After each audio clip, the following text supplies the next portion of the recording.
everyone. Welcome to the New York Sports Show, your number one New York sport podcast. I'm your host, Dominic Konowski.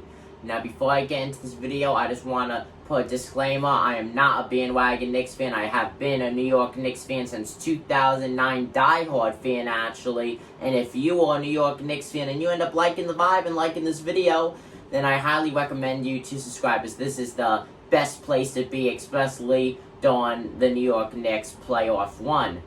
With that said, the Knicks able to tie the series, getting the win the other night against the Atlanta Hawks, scoring triple-digit points. It was 101-92 in the final buzzer weighing out. Absolutely amazing game. It was so up and down. It was emotional. You know, the New York Knicks at halftime, they were down by 10, 12 points, I think, maybe even a little bit more. Like, they were doing that bad in the first half, not even shooting at 30% at halftime. They were shooting, I think, 29%, something like that. They were not doing good at all from anywhere, okay? It was dreadful to watch, but no matter what, and even when the Knicks were doing bad overall, and they were getting like 21 wins in the season, I would never turn the TV off. I would never look away and never be embarrassed to be a Knicks fan. And you know what? That's exactly what I did last night. I kept the game on, and they end up almost blowing out. You know, to me, anything 10 or more is a blowout. So they won by 9. But wow. You know, so they come down from being over 10 points down at halftime, end up having what was at one point a 10-plus point lead, and then it ended up going back and forth near the end, and then the Knicks end up winning by 9. It was so dramatic and so up and down, I would have thought that I was watching a soap opera or something, folks. That's how intense it was. You have the Atlanta Hawks blowing out the Knicks. Bada bing, bada boom, uno reverse. The New York Knicks start blowing out the Atlanta Hawks, and then it was a close game. Both teams were blowing out each other at one point. It was honestly something that you would see in a movie. It was something truly incredible. This is a classic, an instant classic. You know, not many will consider this game as one, but 100% it is. The Knicks came back from a huge deficit, end up making the Hawks almost fully come back from a huge deficit. It kept swapping just minute after minute after minute. Now, can I just say, Derrick Rose, D-Rose, once again, taking charge and leading the New York Knicks, once again was the top point scorer, as Derrick Rose got over 20 points coming off of the bench. Elfrid Payton, the starting point guard, he only had 5 minutes, and he didn't even get a point last game. Elfrid Payton, in not even 15 minutes on the court between the Game 1 and Game 2, he only has one single point, and that came from a free throw.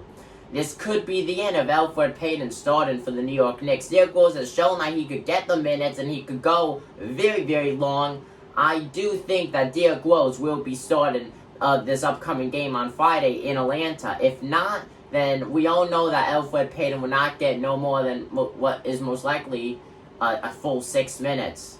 You know, Elfrid Payton has been on a leash, has been washed. You know, he has been performing, so he's on the bench. Now, can I just say also, Nerlens Noel and Taj Gibson, they are throwing a block party, and I have not gotten an invitation yet. The amount of defense that those two guys put out is absolutely amazing. And you cannot deny that. Taj Gibson and Nerlens Noel are the backbone of our team defensive-wise. Okay, and I say that so proudly. Taj Gibson, the vet, very familiar with Tom Thibodeau, very familiar with Derrick Rose, okay? Former teammates of Tom Thibodeau coaching them back in the day. Okay, those three very connected, and it's just so right for them to win a playoff game together and giving the New York Knicks what was their first playoff win since the 2012-2013 NBA season. I feel like the biggest player, though, that has really come out and shown out is OBI Toppin. OBI Toppin was absolutely poppin', okay? OBI Toppin was getting the alley-oops, the slam dunks, the three-pointers, the regular 2-point field goals. He was everywhere the other night. Ended up having his mom get emotional. I can't imagine what that must be like, watching your son just contributing to a playoff win and hearing a full stadium chant his name.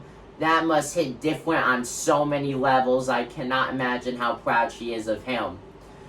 OBI Toppin did not have the best regular season. He was a true rookie, struggled very early on, ended up getting things to come around, and very happily and thankfully, he did.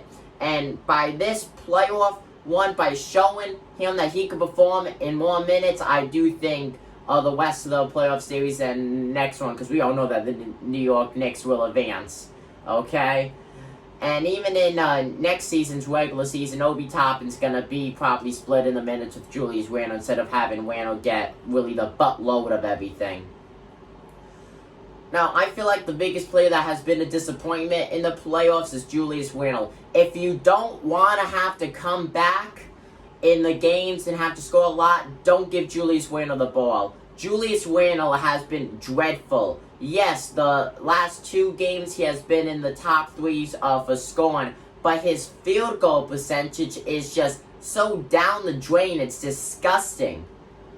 The guy's so cold, and I don't even mean that in a good way, like ice in his veins or anything like that.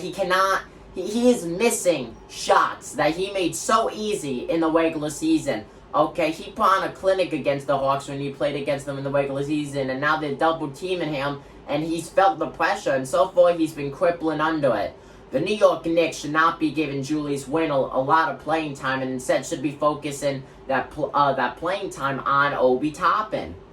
Now, I feel like the most interesting case, though, is Emmanuel Quickley and Reggie Bullock. Both could get 3-pointers like there's no tomorrow. Now, overall, though, I do favor starting Quickley over Bullock, because Quickley could score in faster situations than Bullock. But even so, though, have Quickley come off the bench. We've seen it. 14 minutes some games, he puts up 20-plus points. He is clutch, and I cannot stress that enough. I do think that the New York Knicks will win in Atlanta. I do think they'll win it, win the series overall. Will it be in 5 games total? I don't think so. I do think that the Atlanta Hawks will get at least 1 win at their home stadium. But I gotta say, Trae Young's going to be very surprised seeing the amount of New York Knicks fans that will be packed in there. Okay? The New York Knicks are in the playoffs and they're making themselves hard. They got this. They know they got this. They're going all the way, folks. Comment down below what you guys think. I'm your host, Dominic Konowski, the New York Sports Show, and I'm signing out. Peace.